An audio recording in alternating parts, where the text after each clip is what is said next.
Tervetuloa harmonikkaristeilylle Turusta Tukholmaan. Maaliskuussa 2025.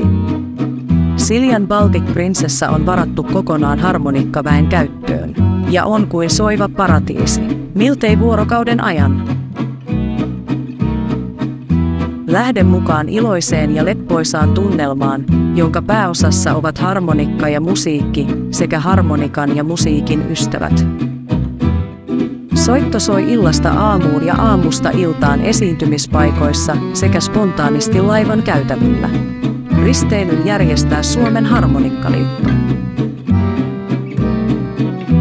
Laiva lähtee Turusta lauantaina 22. maaliskuuta ja bussikuljetukset tuovat ympäri Suomea suoraan terminaalin ovelle.